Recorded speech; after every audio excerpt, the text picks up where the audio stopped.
Hey everyone, this is Dave here with a look at Mass Effect Andromeda across PS4 and Xbox One. This is an initial look at the game, with a more detailed analysis coming soon. So, with this latest installment, BioWare has dropped Unreal Engine 3 in favour of DICE's Frostbite technology. It's perhaps a better match for the game. Frostbite is designed to be scalable across many different platforms and comfortably supports large open environments. Just look at the Battlefield games, for example. And all of that should make for a fitting technological solution to the Mass Effect series.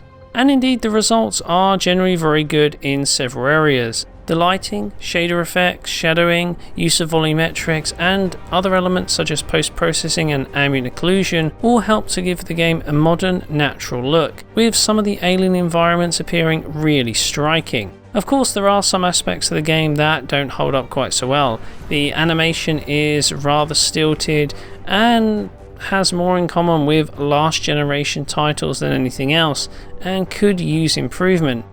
And the same can be said for the character modelling, which is something of a mixed bag overall. But what about specifics, PS4 and Xbox One? Well, let's start off with a look at image quality. In terms of resolution, we're looking at varying frame buffer counts across both platforms depending on the scene. In this case, PS4 gameplay renders out at a native 1080p, whereas the cutscenes render out at 900p. Meanwhile on Xbox One we actually see 900p during gameplay and 1344 by 756 during the cutscenes. A slight increase over 720p, but still not a great showing.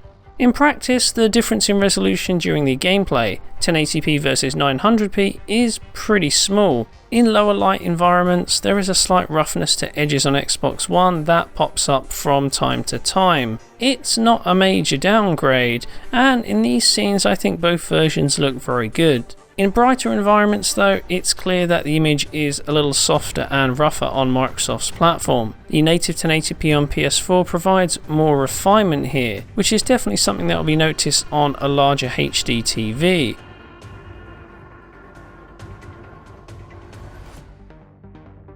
Cutscenes though show the difference in resolution a bit more strongly. The 900p on PS4 again looks as you'd expect for 900p, a little soft, but it still holds up pretty well. On the other hand, the drop to 756p on Xbox One means some of these cut sequences can look rough. So far we've seen the game operate at each of these resolutions, separate settings for gameplay and cutscenes. Although that's not to say that a dynamic resolution solution may not be in play here. It's just that if there are indeed smaller steps between resolutions, then we haven't noticed them yet, and the game is either fixed to 1080p or 900p on PS4 or 900p and 756p on Xbox One. It's also worth mentioning that some of the cutscenes operate at a straight 1080p on both consoles. However, on close inspection, these sequences turn out to be nothing more than pre-rendered FMVs using in-engine tech, and I suspect that these were included in order to smooth over loading times between transitions. Curiously, we also see evidence of checkerboarding artifacts dotted across the scene. However, these usually occur during moments where there's a heavy depth of field, so it's possible that these artifacts are a cause of the post-processing pipeline rather than any sort of exotic rendering techniques being used to recreate the native resolution on screen, but nevertheless it's an interesting observation. So PlayStation 4 has the edge in terms of overall image quality, but what about performance? Well, the DICE Frostbite technology is generally very scalable. It can run well on lower powered hardware or top-end gaming PCs, and is also well suited to targeting 60 or 30 frames per second. So in theory we should be getting a pretty smooth experience all round then, especially since the large open environments of Mass Effect are generally well suited to the technology. That said, performance in Mass Effect Andromeda could be better. The game does target 30 frames per second across both consoles, which is to be expected, but the game doesn't stay put at that frame rate, and there are plenty of stutters and drops to be found. On the base of it, both PS4 and Xbox One perform pretty similarly. As you've probably noticed, the drops in frame rate occur at similar points, and we see similar spikes and dips in frame times. so the uneven experience translates very similarly across both platforms. The difference is in terms of how much tearing we get. Adaptive Vsync is present on both, but while tearing only appears in the top couple of lines on PS4, thus being mostly unnoticeable, on Xbox One it can come down to the top third of the screen and be quite obvious at times. This is the perfect example. Here frame rates are varying wildly from 25 FPS up to 30.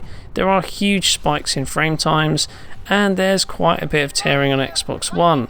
This is kind of the worst case scenario from what I've seen so far during the first couple of hours of the game, but it's moments like these where the experience feels sluggish, compromised, and not very fun to play at all. Most of the time performance isn't as heavily impacted though it's not flawless. There are a fair few smaller frame rate drops that occur pretty frequently, along with uneven frame delivery, where frames are rendered out faster, slower, or at the desired 33 milliseconds rendering time per frame we want for 30 FPS, and this does indeed impact the smoothness of the overall experience.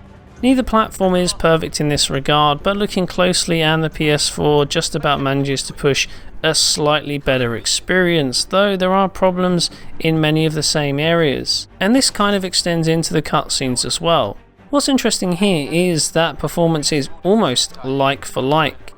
Take a close look at both the frame rate and frame time graphs, and you'll notice that performance drops occur in almost exactly the same places, and sometimes, well, the results are basically the same. The only differences here is that the adaptive Vsync on Xbox One means there is more tearing on show, whereas PS4 torn frames are very rare. Ultimately, I don't think it makes it that much of a difference here. The experience can be quite choppy on both formats, and from what I've found, it usually happens between cutscene transitions from one scene to the next scene in the same sequence. The hitches are quite bad, and that means there are some jarring impacts on smoothness from time to time. Overall then, I do think that performance could definitely be improved. We're running the game with the day one patch enabled, so this is the kind of experience you're going to be getting at launch. But I hope that BioWare take the time to further optimize and help reduce some of these dips in performance, at least getting us closer to the desired 30 frames per second. Anyway, I think that's about it for now. We'll have more coverage of Mass Effect Andromeda soon, with a more detailed analysis across PS4, Xbox One and PC, but for now, don't forget to like or subscribe if you enjoyed the video. Thanks for watching, and I'll see you next time.